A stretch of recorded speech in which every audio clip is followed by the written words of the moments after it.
آج سے ہزاروں سال پہلے جزیرہ عرب کے جنوب کے علاقوں میں یمن کی طرف ایک شہر آباد تھا جسے سبا کہتے تھے، اور وہاں کے رہنے والوں کو قوم سبا کہا جاتا تھا۔ یہاں کے لوگ نہایت ہی نعمتوں اور راحتوں میں تھے۔ ہر طرف لہلہاتی فصلیں اور پھلوں کے درخت موجود تھے، مگر یہ قوم شرک میں مبتلا تھی اور سورج کی پرستش کیا کرتی تھی۔ جب وہاں کے بادشاہ شراجیل بن مالک کی موت ہوئی تو اس کی بیٹی بلقیس نے وہاں کی حکومت سنبھال لی۔ بعض محررین نے لکھا ہے کہ بلقیس کے والدین میں سے ایک جنات میں سے تھے، لیکن اس بات کے کچھ واضح دلائل نہیں ملتے۔ ملکہ بلقیس ایک قابل عورت تھی اور اس نے 9 سال یمن پر بہت ہی خوبصورت حکومت کی۔ دنیا کے بیشتر علاقوں میں جو تجارت ہوتی تھی وہ سبائیوں کے ہاتھ میں تھی۔ یہی وجہ تھی کہ یہ قوم اتنی دولت مند تھی۔ مگر یہ وہ زمانہ تھا جب مشرق سے مغرب کی طرف ایک ہی بادشاہ کے جاہو جلال کا ڈنکا بجتا تھا، جسے تاریخ میں سلیمان ابن داؤد کے نام سے جانا جاتا ہے۔ حضرت سلیمان علیہ السلام کی حکومت دنیا کے بیشتر علاقوں میں تھی،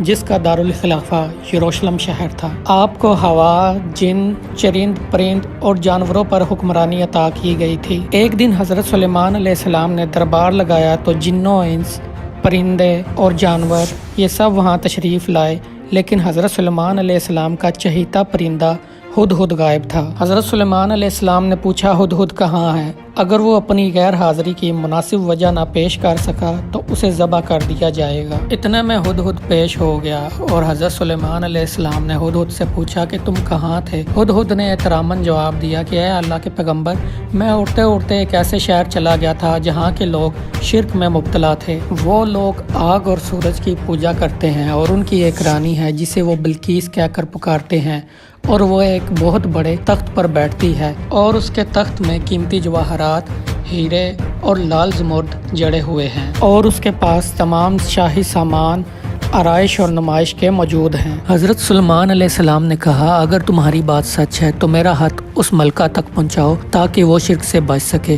اور وہاں بیٹھ کے اس کی ساری بات سنو کہ وہ کیا رد عمل اختیار کرتی ہے، اور پھر آ کر مجھے خبر دینا۔ اس خط میں یہ لکھا تھا، شروع اللہ کے نام سے جو بڑا مہربان اور رحم فرمانے والا ہے۔ یہ عزت والا خط سلیمان ابن داؤد کی جانب سے ملکہ سبا بلقیس کی طرف ہے، جو ہدایت کی پیروی کرے اس کے لیے سلامتی ہے۔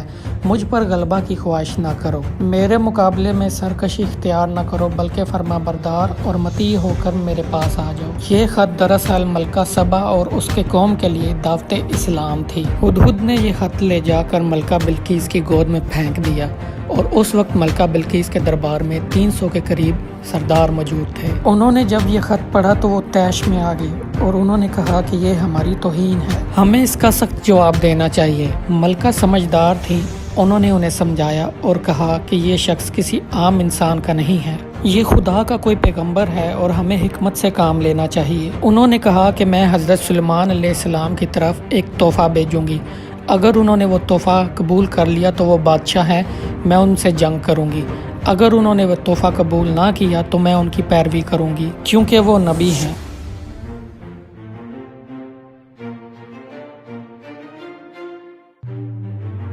حضرت سلیمان علیہ السلام نے جنات کو حکم دیا کہ شہر میں داخل ہونے والے دروازے پر سونے چاندی کی اینٹوں کو لگا دیا جائے۔ راستے کی دونوں جانب سونے کے عجیب الخلقت جانور کھڑے کر دیے جائیں۔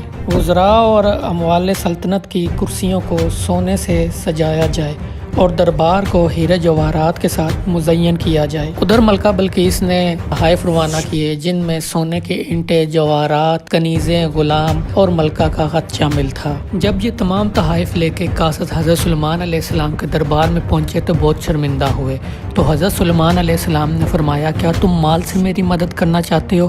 تو دیکھ لو، جو کچھ اللہ نے مجھے دیا ہے وہ اس سے بھی زیادہ ہے جو تمہیں دیا ہے، لہٰذا تمہیں تمہارا تحفہ قبول ہو اور تم لوگ یہاں سے واپس چلے جاؤ، اور ملکہ بلقیس سے کہنا کہ ہم ان قریب آئیں گے اور بہت زبردست لشکر کے ساتھ وہاں آئیں گے۔ جب یہ بات ملکہ بلقیس کو پتہ چلی تو انہیں اس بات کا یقین ہو گیا کہ یہ واقعی اللہ کے پیغمبر ہیں، تو انہوں نے حضرت سلیمان علیہ السلام سے جنگ کرنے کے بجائے حضرت سلیمان کے دربار میں حاضر ہو کر اپنی اطاعت کا یقین دلانے کا فیصلہ کیا۔ جب حضرت سلیمان کو اس بات کا پتہ چلا تو انہوں نے اپنے درباریوں سے کہا تم میں سے کون ہے جب ان کے مطیع ہو کر آنے سے پہلے ملکہ کا تخت اٹھا کر میرے پاس لے لے آئے۔ ایک دیو ہیکل جن نے کہا آپ کے دربار کو برخاست ہونے سے پہلے میں وہ تخت لا سکتا ہوں، میں اس کام کی پوری قوت رکھتا ہوں اور امانت دار بھی ہوں۔ پھر ایک شخص جو کتاب کا علم رکھتا تھا اس نے کہا میں یہ تخت آپ کی آنکھ جھپکنے سے پہلے ہی لا سکتا ہوں۔ پھر حضرت سلیمان علیہ السلام نے اس تخت کو اپنے پاس رکھا ہوا دیکھا تو وہ پکار اٹھے کہ یہ میرے رب کا فضل ہے،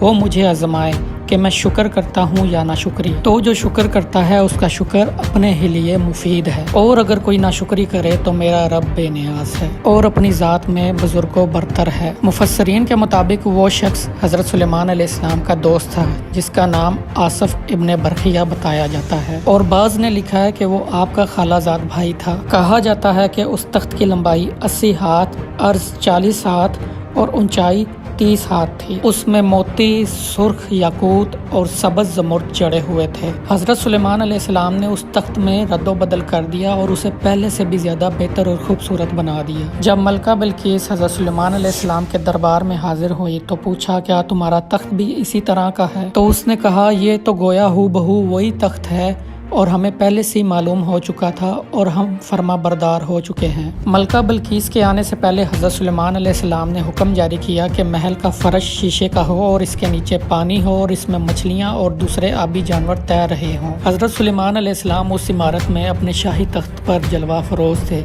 اور ان کے نیچے شیشے میں پانی ہو بہو اپنی آب و تاب سے بہہ رہا تھا۔ جب بلقیس کو اس محل میں لایا گیا تو بلقیس سمجھی یہ پانی کا ایک حوض ہے، تو لہٰذا پنڈلیوں سے اس نے اپنا کپڑا اٹھا لیا۔ تو سلیمان علیہ السلام نے فرمایا یہ تو شیشے کا چکنا فرش ہے۔ تو وہ بہت شرمندہ ہوئی اور بول اٹھی اے میرے پروردگار، میں سورج کی پوجا کر کے بہت زیادہ اپنے آپ پر ظلم کرتی رہی ہوں، اور اب میں نے سلیمان کے ساتھ اللہ رب العالمین کی اطاعت قبول کر لی۔ لہٰذا بلقیس پہ یہ ظاہر ہو گیا تھا کہ وہ جس طرح شیشے کے سین کو پانی کا لہریں مارتا ہوا ہوش سمجھ بیٹھی تھی، ویسے ہی سورج کی چمک دمک دیکھ کر وہ اسے اپنا معبود سمجھ بیٹھی تھی۔ بعض مفسرین نے لکھا ہے کہ ملکہ سبا اس کے بعد مسلمان ہو گئیں اور حضرت سلیمان علیہ السلام کے نکاح میں آ گئیں، اور بعض نے لکھا ہے کہ آپ نے ملکہ سبا کو یمن واپس بھیج دیا اور اس کے لیے وہاں 3 محل تعمیر کروائے۔ یہ تھا قصہ بلقیس۔ اگر آپ کو یہ ویڈیو پسند آئی ہو تو چینل کو سبسکرائب کریں، لائک کریں، کمنٹ کریں۔ ملتے ہیں اگلی ویڈیو میں۔ اللہ حافظ۔